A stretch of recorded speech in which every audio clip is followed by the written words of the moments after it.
வணக்கம். இன்றைய செய்திகளில் முதலில் தலைப்புச் செய்திகள். கட்டாய மொழி திணிப்பால் நாட்டின் ஒற்றுமைக்கே பாதிப்பு ஏற்படும். தாய்மொழி என்ற தேன்கூட்டில் கை வைக்க வேண்டாம் என முதலமைச்சர் மு.க. ஸ்டாலின் எச்சரிக்கை.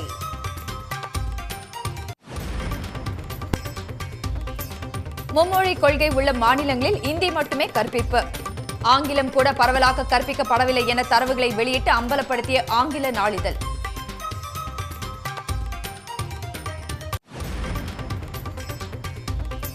பாமக தலைவர் அன்புமணி எம்பியாக இருப்பதற்கு காரணம் எடப்பாடி பழனிசாமி. சீட் வாங்கி பதவி பெற்ற அடுத்த நிமிடமே பாஜக கூட்டணிக்கு பாமக தாவிவிட்டதாக செல்லூர் ராஜு விமர்சனம்.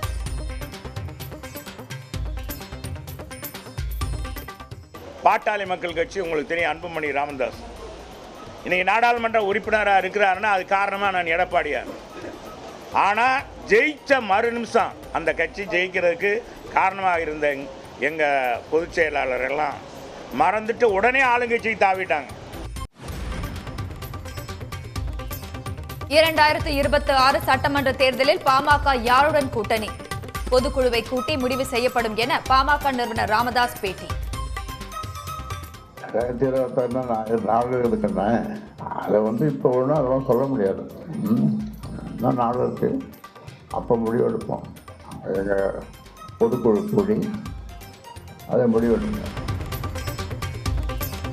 தொகுதி மறுசீரமைப்பு குறித்த அனைத்து கட்சி கூட்டத்தில் பங்கேற்ற ஜெயக்குமார் அந்த கூட்டத்தையே அவதூறாக பேசுவதா? பாஜக உடனான கள்ள கூட்டணியை காப்பாற்ற அதிமுக இரட்டை வேடம் போடுவதாக அமைச்சர் ரகுபதி விமர்சனம்.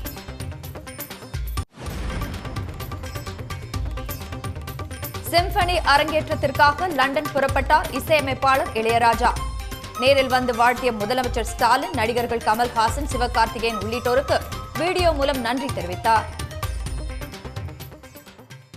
மாண்புமிகு தமிழக முதல்வரும் எல்லா அரசியல் கட்சி தலைவர்களும் தொண்டர்களும் திரையுலகை சார்ந்த கமலஹாசன் அவர்களும் சிவகார்த்திகேயன் அவர்களும் என்னை சிம்பனிக்காக வாழ்த்தி சென்றார்கள். அது எனக்கு மிகவும் மகிழ்ச்சியை அளிக்கிறது.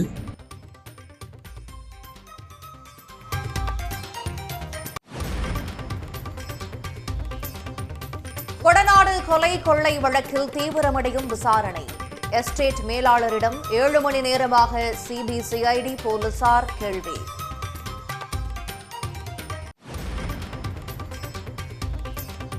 விகடன் இணையதள முடக்கத்தை நீக்குமாறு ஒன்றிய அரசிற்கு சென்னை உயர்நீதிமன்றம் உத்தரவு.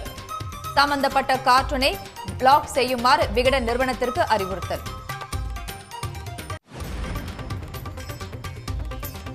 தமிழ்நாட்டில் 7 இடங்களில் வெயில் சதமடித்ததாக வானிலை மையம் தகவல். அதிகபட்சமாக ஈரோட்டில் 102.56 ஃபாரன்ஹீட் வெப்பம் பதிவு.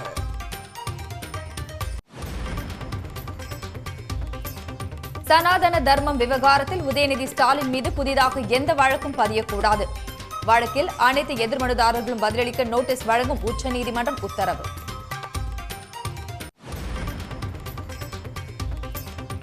சென்னை மண்ணடியில் எஸ்டிபிஐ கட்சி மாநில தலைமையகத்தில் அமலாக்கத்துறை அதிகாரிகள் சோதனை. அமலாக்கத்துறையை கண்டித்து எஸ்டிபிஐ கட்சியினர் போராட்டத்தில் ஈடுபட்டதால் பரபரப்பு.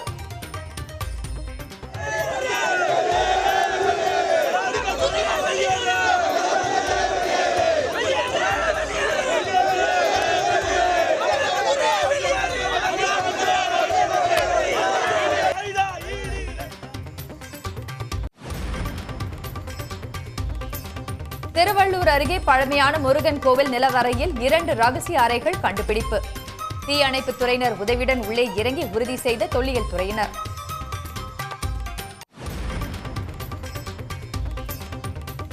திருப்பதி ஏழுமலையான் கோயிலில் பக்தர்களுக்கு வழங்கும் அன்ன பிரசாதத்தில் மசால் வடை திட்டம் தொடக்கம்.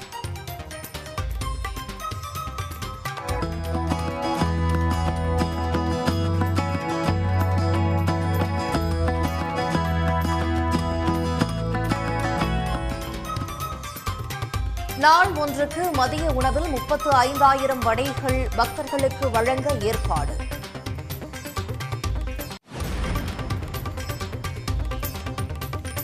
சேலம் தனியார் கல்லூரி ஆண்டு விழாவில் சிறப்பு விருந்தினராக பங்கேற்ற டிராகன் பட நாயகி கயாடு லோகர்.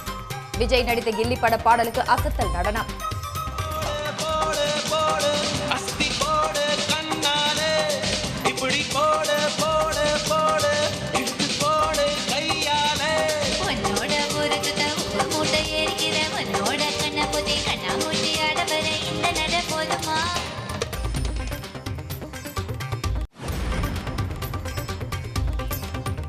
கன்னட நடிகை ரன்யா ராவின் தங்க கடத்தல் வழக்கில் அடுத்தடுத்து வெளியாகும் தகவல். ஜாமீன் கோரிய மனு பெங்களூரு பொருளாதார குற்றப்பிரிவு நீதிமன்றத்தில் நாளை விசாரணை. பிரபல ரவுடியும் பாஜக நிர்வாகியுமான படப்பை குணா கொலை முயற்சி வழக்கில் மீண்டும் கைது. விளை நிலங்களுக்கு தண்ணீர் பாய்ச்சுவது தொடர்பாக தகராறில் விவசாயி மிரட்டிய புகாரில் நடவடிக்கை.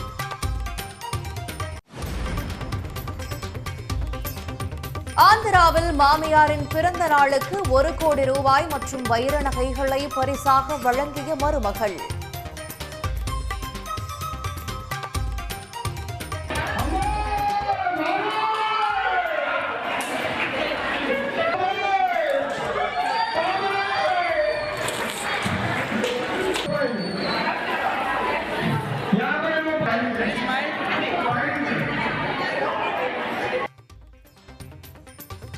மாமியார் மீதான மருமகளின் அன்பை பார்த்து உறவினர்கள் வியப்பு.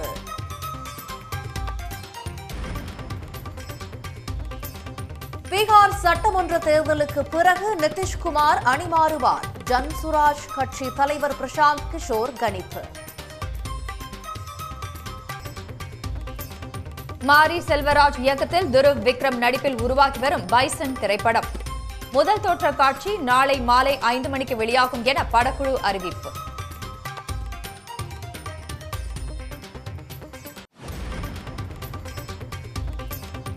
ஆபரண தங்கத்தின் விலை காலையில் குறைந்த நிலையில் ஓரிரு மணி நேரத்தில் சவரனுக்கு 320 ரூபாய் உயர்ந்தது.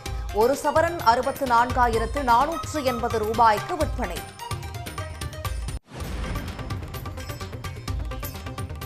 இந்தியாவில் படுக்கையில் தனியாக தூங்குவதை விரும்பும் 78% இளம் தம்பதிகள். அதிக வேலைப்பளு, குரட்டை சப்தம் போன்றவை காரணம் என ஆய்வறிக்கையில் தகவல்.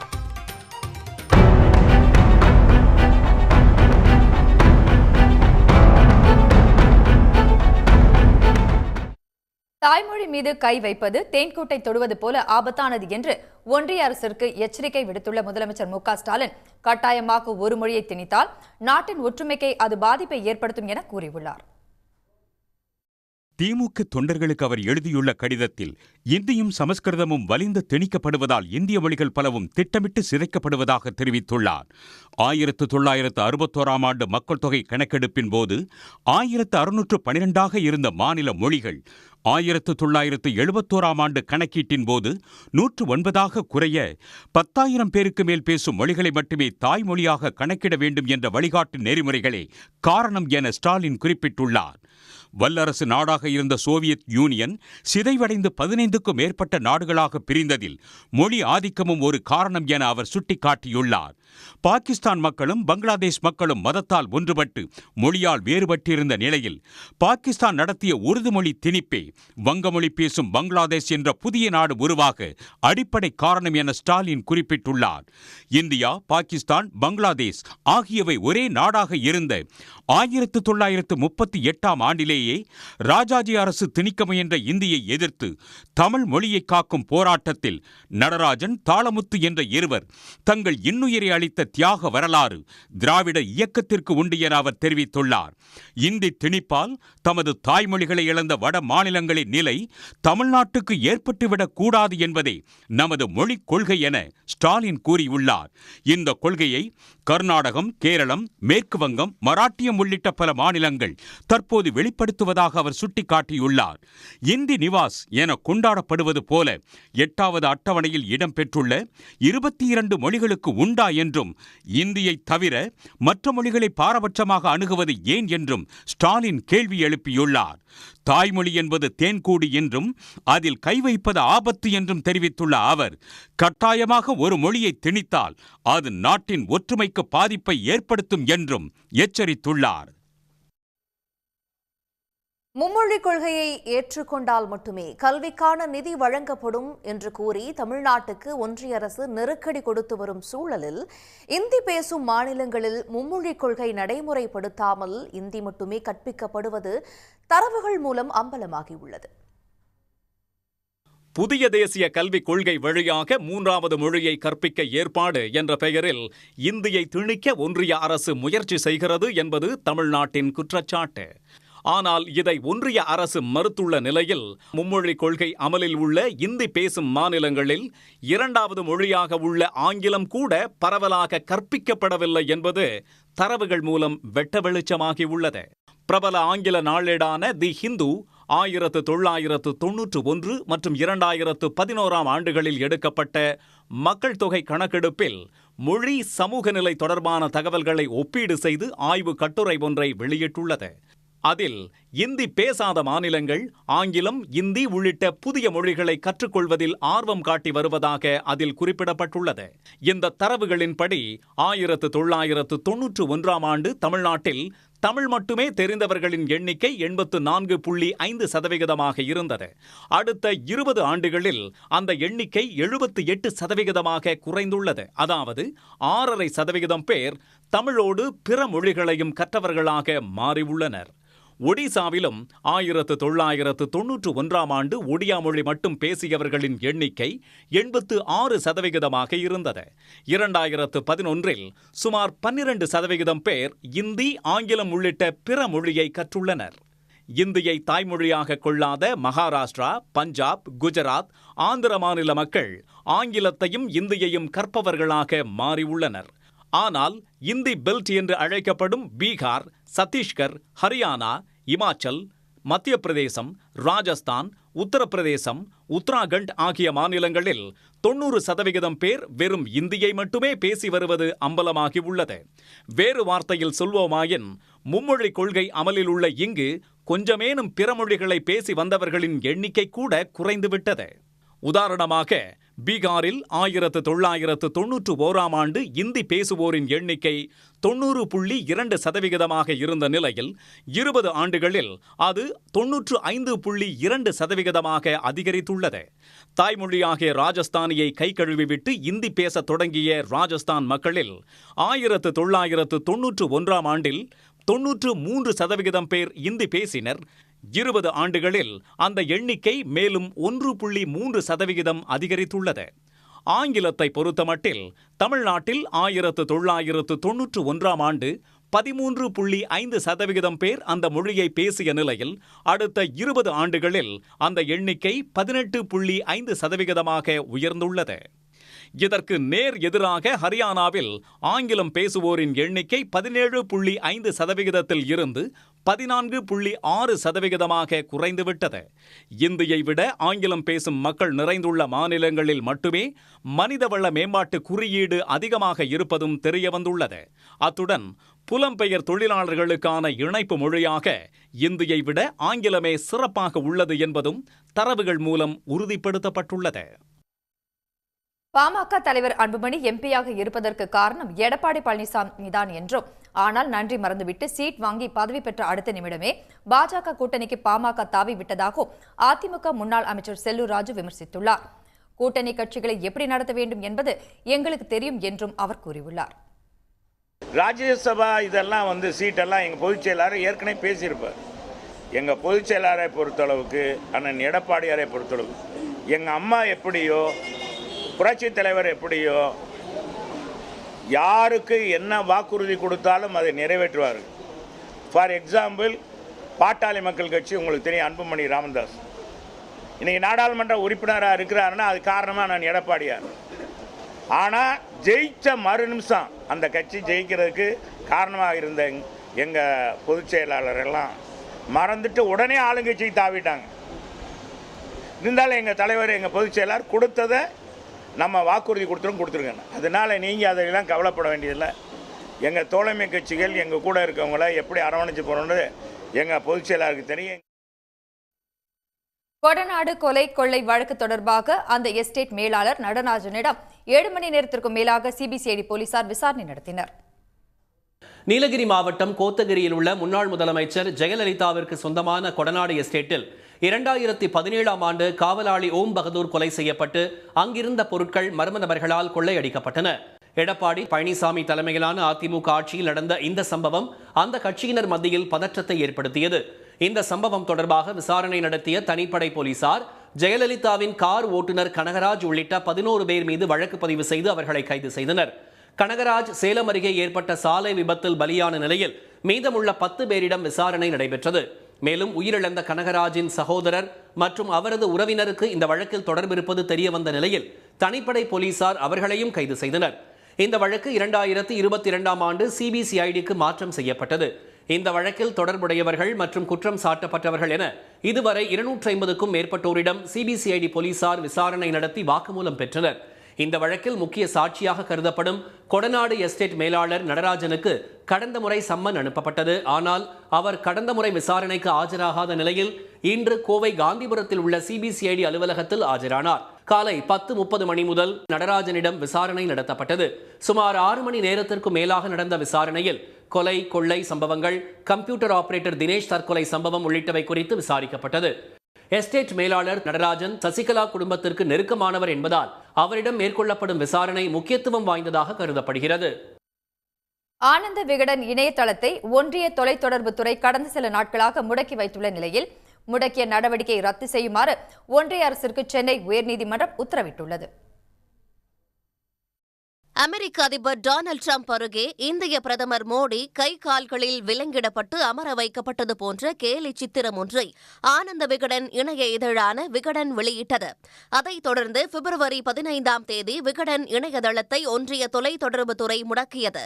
இதை எதிர்த்து விகடன் நிறுவனம் சார்பில் சென்னை உயர்நீதிமன்றத்தில் வழக்கு தொடரப்பட்டது. இந்த வழக்கு நீதிபதி பரத சக்கரவர்த்தி முன்பாக நடைபெற்றது. ஒன்றிய அரசின் இந்த நடவடிக்கை கருத்து சுதந்திரத்துக்கு எதிரானது என விகடன் தரப்பில் வாதிடப்பட்டது. அரசியல் தலைவரை விமர்சிப்பது இறையாண்மையை மீறுவது ஆகாது என்றும் சுட்டிக்காட்டப்பட்டது. தகவல் தொழில்நுட்ப சட்டம் 69A பிரிவின் கீழ் ஒருமைப்பாட்டிற்கும் இறையாண்மைக்கும் அச்சுறுத்தல் ஏற்படும் வகையில் கார்ட்டூன் இருந்ததால் இணையதளம் முடக்கப்பட்டதாக ஒன்றிய அரசின் வழக்கறிஞர் வாதிட்டார். இருதரப்பு வாதங்களையும் கேட்ட நீதிபதி ஆனந்த விகடன் இணையதள முடக்க நடவடிக்கையை ரத்து செய்ய வேண்டும் என்று உத்தரவிட்டார். மேலும் சம்பந்தப்பட்ட கார்ட்டூனை பிளாக் செய்யுமாறு விகடன் நிறுவனத்திற்கு உத்தரவிட்ட நீதிபதி வழக்கின் தகுதி குறித்து அடுத்த கட்ட விசாரணையில் முடிவு செய்யலாம் என்று கூறி வழக்கு விசாரணையை 2 வாரத்துக்கு ஒத்திவைத்தார். இதனிடையே சென்னை உயர்நீதிமன்ற தீர்ப்பை வரவேற்பதாக சென்னை பத்திரிகையாளர் மன்ற பொதுச் செயலாளர் ஹசீப் தெரிவித்துள்ளார். இந்திய மக்கள் ஒவ்வொருவரையும் அவமதிக்கக்கூடிய வகையில் அமெரிக்க அரசு நடந்திருக்கு. அப்போ அதை எதிர்த்து இந்திய அரசு கேள்வி எழுப்பலை அப்படின்ற போது அதை சுட்டி காட்ட வேண்டியது ஒரு ஊடகத்தினுடைய கடமை. ஊடகத்தில் ஒரு செய்தியை பக்கம் பக்கமாக வெளியிடுவதை விட ஒரே ஒரு கார்ட்டூன், ஒரு கேலி சித்திரம், அந்த கேலி சித்திரம் சாதாரண மக்களுக்கும் அந்த விஷயத்தை எடுத்துகிட்டு போயிடும். ஸோ அந்த கேலி சித்திரத்தினுடைய ஒரு பவர். ஸோ அந்த வகையில் விகடன் நிறுவனம் வெளியிட்ட அந்த கார்ட்டூன் அப்படின்றது ரொம்ப முக்கியமான கார்ட்டூன். அது எந்த வகையிலும் இன்னொரு நாட்டோடு இந்தியாவுக்கு இருக்கக்கூடிய உறவை பாதிக்கக்கூடிய விஷயமாக நம்ம கருதவே முடியாது. அந்த நாடு செய்த தவறை, அந்த தவறை சுட்டிக்காட்டாத ஒன்றிய அரசை வெளிப்படுத்தக்கூடிய வகையில், இது நடந்திருக்கு அப்படின்னு சொல்லக்கூடிய வகையில் ஒரு கார்ட்டூனை வெளியிட்டது எந்த வகையிலும் தவறாக கருத முடியாது. விகடனின் கார்ட்டூன் வெளிநாட்டு உறவை பாதிக்கக்கூடிய வகையில் இருக்கிறதா என்பது தொடர்பாக உயர்நீதிமன்றம் விசாரணையை நடத்தவுள்ளதாகவும் அதில் சுவாரஸ்யமான வாதங்கள் மற்றும் விஷயங்கள் நடக்க வாய்ப்புள்ளதாகவும் அவர் கூறியுள்ளார். தகவல் தொழில்நுட்ப சட்டம் 69A பிரிவை ஒன்றிய அரசு தவறாக பயன்படுத்துவதாகவும் சென்னை பத்திரிகையாளர் மன்ற பொதுச் செயலாளர் ஹசீப் குற்றம் சாட்டினார். பஞ்சாபை சேர்ந்த பெண் ஒருவர் விவசாயத்தில் ட்ரோன் பயன்படுத்தி அதன் மூலம் வருவாய் ஈட்டி பலரது கவனத்தை ஈர்த்துள்ளார்.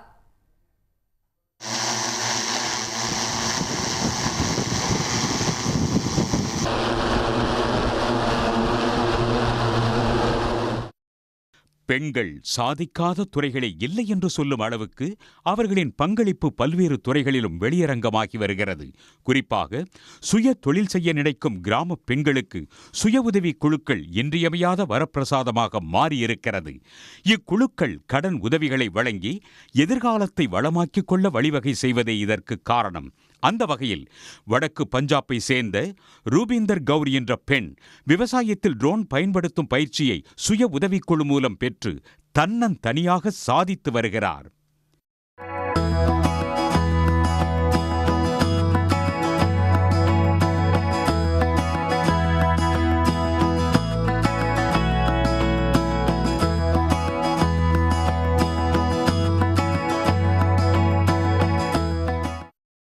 தொழிற்துறையில் பயன்படுத்தும் சுமார் 35 கிலோ எடை கொண்ட ட்ரோனில் உரம், பூச்சிக்கொல்லி மருந்துகளை நிரப்பிக் கொள்ளும் ரூபீந்தர் கவுர் நாள் ஒன்றுக்கு 10 ஏக்கர் நிலங்களில் மருந்துகளை தெளித்து வருகிறார்.